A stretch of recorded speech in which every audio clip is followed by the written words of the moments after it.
नमस्कार मेरे प्यारे दोस्तों। तो कैसे हैं आप सभी। उम्मीद करती हूँ अच्छे होंगे। तो दोस्तों, आज मैं लेकर आई हूँ the murder mystery with ghost का पार्ट 2। तो दोस्तों, मेरी ये कहानी सुनने के लिए मेरे चैनल को लाइक करें और ज़्यादा से ज़्यादा अपने दोस्तों में शेयर करें। तो दोस्तों, शुरू करते हैं आज की कहानी बिना देरी के। The murder mystery with ghost part 2। चारों तरफ से गाड़ियों के हॉर्न की आवाज़, सड़क पर पैदल चलते लोगों के कदमों की आहट, गाड़ी का दरवाज़ा खुलने की आवाज़। यजमान, यहाँ तक छोड़ने के लिए शुक्रिया। हैरिन भारी आवाज़ में, तुम्हें डील पसंद नहीं आई। यजमान एकदम शांत होकर, नहीं हैरिन गुस्से में, चलो हटो, भागो यहाँ से। एक दिन तुम्हें मेरे पास आना होगा।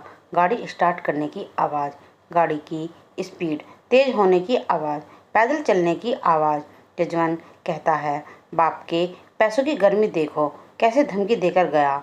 यजमान मंद मंद कदमों से अपने घर की ओर बढ़ता है। उसके पिता उसका इंतजार कर रहे थे।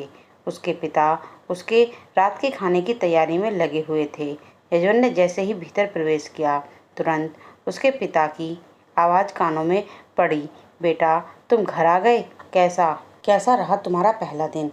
यजमान, ठीक रहा पापा, बस कुछ खास भी नहीं।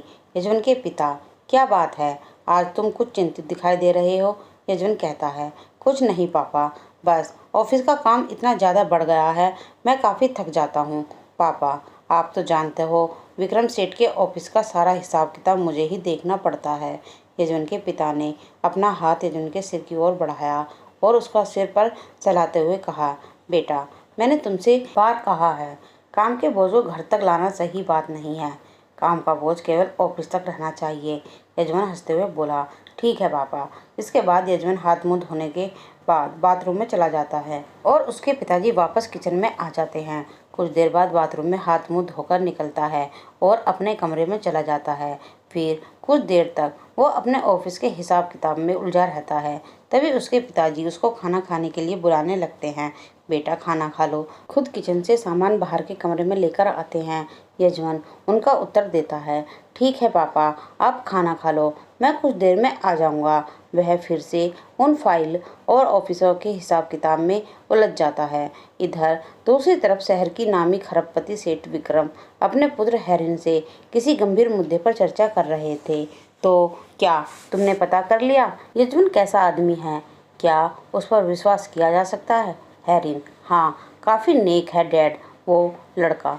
उसे तो अब तक यह भी पता नहीं कि कैसे वो हमारे काले धंधे में एक मोहरा बन बैठा है। वह जिस चीज़ को हम तक पहुंचा रहा है वह वास्तव में क्या है। विक्रम सेठ कहते हैं, काफ़ी अच्छे लड़के का इंतजाम किया है। ताराक्ष ने, लगता तो नहीं है वो लड़का कभी भी हमें धोखा देगा।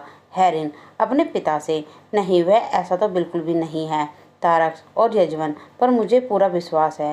विक्रम सेठ कहता है, हाँ बेटा यह तो है, तारक्ष अपना काम काफ़ी अच्छे तरीके से जानता है और वह उसे बेखूबी कर रहा है। हैरिन, हाँ डैड बिल्कुल। विक्रम सेठ, मुझे लगता है अब हमें अपने कारोबार को बढ़ाना चाहिए। तुम क्या सोचते हो बेटा? हैरिन, ठीक है डैड, जैसा आपको सही लगे। विक्रम सेठ कहता है, बेटा माल की डिलीवरी डबल करवा लेते हैं। इसके दो फायदे हैं, एक तो जो लोग हमारी फैक्ट्री में काम करते हैं वो अधिक मुनाफा कमा पाएंगे और उनके मुनाफे से हमें भी लाभ होगा, और दूसरा ये फ़ायदा है कि किसी को इस बात की कानो कान खबर भी नहीं होगी कि हमारी फैक्ट्री में इतनी अधिक मात्रा में ड्रग्स सप्लाई होने लगी है। हमारा व्यापार पूरे बिजनौर सहित प्रदेश में फैल जाएगा। हेरन कहता है, ठीक है डैड, जैसा आपको सही लगे। विक्रम सेठ अपने मेज पर बने बटन को स्विच को दबाता है और तुरंत अलार्म बजने लगता है।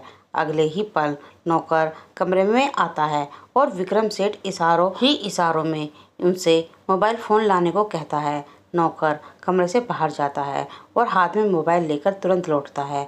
विक्रम की मेज पर मोबाइल रखकर कमरे से बाहर निकल जाता है। विक्रम सेठ मोबाइल को हाथ में उठाता है और उसे तेजी से ऑन लॉक करता है और फिर अपनी कॉन्टैक्ट लिस्ट में ड्रग डीलरों की लिस्ट में ड्रग डीलर बिच्छू का नंबर डायल करता है।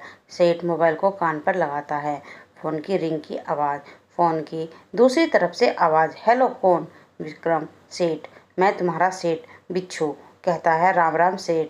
विक्रम सेठ कहते हैं राम राम बिच्छू, धंधा कैसा चल रहा है? सेठ, विक्रम सेठ, मालिक की दुआ है, सब सही चल रहा है। बिच्छू, ऐसा करो, कल से मेरी फैक्ट्री में आने वाला माल डबल कर दो। बिच्छू कहता है ठीक है सेठ, इसमें तो काफ़ी रिस्क है, इसके लिए हमें बाहर से और भी अधिक माल उठाना पड़ेगा। सेठ कहता तो उठाओ। बिच्छू कहता है धंधा बढ़ेगा सेठ तो हमारा चंदा भी बढ़ेगा। सेठ, तो ठीक है, तुम्हारा चंदा डबल।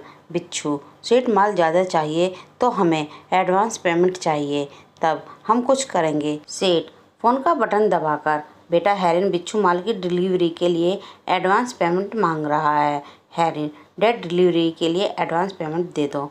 ईमानदारी पर शक कर सकते हैं, बेईमानी पर नहीं।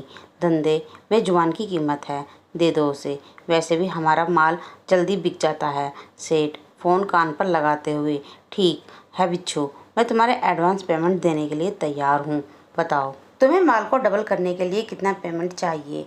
बिच्छू कहता है सेठ, एडवांस पेमेंट के लिए तुम मुझे 2 लाख दे दो, मैं तुम्हें तुरंत माल दे सकता हूँ।